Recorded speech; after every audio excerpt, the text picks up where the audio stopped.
Hi, Pisces. Pisces rising. It's Rhea back with your monthly forecast for May 2024.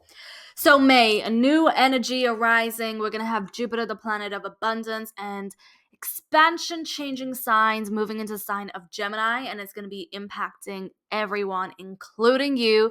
And it's going to bring a lot of growth. So, we're going to get into that at the end of the video. So, stay tuned for that. But first, let's talk about Pluto, because on May the 2nd, Pluto goes retrograde at 2 degrees of Aquarius. So this is going to impact those that have Aquarius, Leo, Scorpio, Taurus, any planets from 0 to 2 degrees. That's who this retrograde is going to impact the most. Now, Pluto is a very slow moving planet. So because it's going to be in Aquarius for 20 years, it's not going to impact everyone, you know? So it really just depends on your chart. But overall, with Pluto being in your 12th house, that is a very strong soul spiritual energy. And, I'm going to say the words, a very strong karmic energy. But what is life? It is karma. It's all about, you know, getting through certain experiences and reawakening and realigning and reintegrating so that we can be who we were born to be and move forward into the next cycle, move into who we really are and not who we've been told to be. And with Pluto going retrograde for some of you guys, not all of you, this means deeply, intensely reflecting. Like you're going to have this laser focus, or just your psychic senses are going to be super strong. Like even though it's in retrograde, there's like this hypersensitivity because it's in your 12th house, and you're just going to be analyzing everything, especially your mind, your consciousness, your spirituality, your dreams. Like it's like things are going to be played back to you. It's like when you go to sleep and you have these very profound dreams. And like for me, for example, I get a lot of dreams of like my childhood, and like it's just like this video in my mind playing, and it's like rewinding and then it's forwarding, and then I wake up and I have to like process it, and it's like I just lived another life. Like that can be Pluto in the 12th house for you, where it's going to be quite tense because there's a lot of soul digging here. A lot of soul digging. And I know this is so strange, but like when I was just saying soul digging, especially the word digging, I just had this, and it's because I just put my dog to bed. I just put him to sleep. But I was just thinking about this, like when my dog's out, he's always just like digging. He loves digging in the soil. And when I think of the soil of the earth, it's darkness, it's divine darkness. And it's like digging for gold or digging for gems. But in this case, it's like digging your mind, digging your consciousness to find spiritual knowledge, spiritual wisdom, to find spiritual connection and spiritual power, divine power, And that's what I see with Pluto being in the 12th house for you, especially as, a water dominant. So that's Pluto retrograde for some of you guys. And of course, it's going to depend on you and your chart and how it's impacting you and other planets. On May the 7th, we have a new moon in Taurus at 18 degrees. So this new moon is going to occur in your third house. So the sun, moon, Uranus, Venus, and Jupiter will all be in your third house of the mind, communication, the higher mind. We're really looking at it from an esoteric point of view. This could be also just like your local environment, neighborhood, also your relationship with your siblings. So there's going to be a lot of growth here, development here. New moons are about new cycles, new beginnings, new chapters. So something profound can happen when it comes to just learning something new or developing further intellectually or even spiritually, because like I said, it has to do with a higher mind. There could be some very profound conversations that you have, or something that you're working on that has to do with communication, whether that's written or verbal, or something that has to do with like traveling or like your local environment, neighborhood where you live. So there can be new opportunities and growth in that area of life. And it's a beautiful new moon. a beautiful Turian new moon.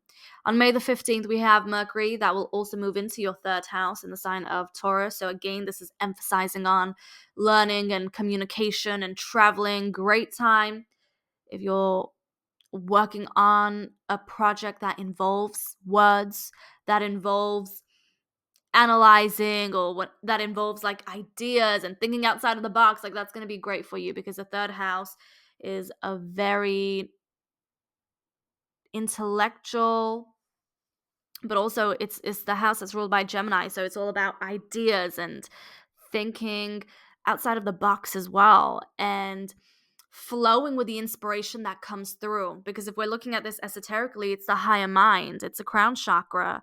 So whatever comes through, flowing with it, tuning in and flowing with it, and you'll just find yourself being naturally channeling. May the 20th, the sun enters Gemini, so it's going to move out of your third house into your fourth house of home, family, your ancestry. The fourth house is also where you find your sense of security. I mean, it's your safe haven, it's your temple. So that's where your energy is going to be at. You may find yourself being quite a homebody, even though you have a lot of third house energy and you might want to socialize and be out there. But there's also going to be a part of you that is going to want to just be around your home and your temple, your safety net, and you may just want to just indulge at home. Now, this area of life is going to be very profound because we're going to have Venus here and Jupiter, which I'm going to get into. But first, let me talk about the full moon. Because on May the 23rd, we have a full moon in Sagittarius at 2 degrees, and the full moon will be in your 10th house. So the 10th house is the head of your chart. This is your career, your goals, your ambitions, and also your achievements. So the sun is going to be in your fourth house in the darkness, shining its light, and the moon is going to be in your 10th house. So this axis is going to be very profound for you. There may be a balancing of the public and the private. And also with full moons, yes, they're endings and letting go and shedding, releasing. But also that creates space for new energy. And that has to do with transformation. But also the full moon energy is a very intense energy that brews up, and it's the culmination point. So this could also bring forth new opportunities in terms of career or something that you've been working towards, home or your family, or maybe there's some tension that you have to balance out here because it's like the sun and the moon, they're opposite. So they're not in harmony, they're not interacting.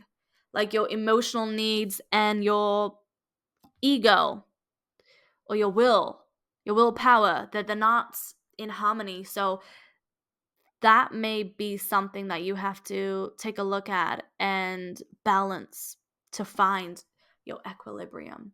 But this could also bring forth new opportunities for sure as well. And then shortly after, Venus will also move into Gemini. And what's interesting is this full moon is going to be quite intense because when it's exact, we're going to have Jupiter, Venus, and Neptune at 29 degrees, so anything can go. Now let's talk about it. May the 25th, Jupiter, the planet of expansion, growth, and abundance, enters Gemini, which means it moves into your fourth house. So with Jupiter being in your fourth house, home, family, your ancestry, your security as well is going to be important to you, and that's where you want to grow, that's where you want to evolve and expand in. So this could mean moving homes or something changing in your home life, your family life, just new energy coming in that is very abundant and feels very positive, or you just feel so good about this area of life, like you're enjoying home. And the fourth house is also a lot of treasure. It's the darkest part of the chart. It's a hidden part of the chart as well. So there's much buried there, much gems and jewels buried there. So this could be quite an expansive time that has to do with home, family, and ancestry. So Pisces rising, I hope you have an incredible, beautiful month ahead. If you enjoyed this video, give it a thumbs up, comment down below, and subscribe. You can connect with me on TikTok at Reastrology. And also for one-to-one readings or emailed readings, you can check out my booking website in the description box, and I'll see you very soon. Lots of love.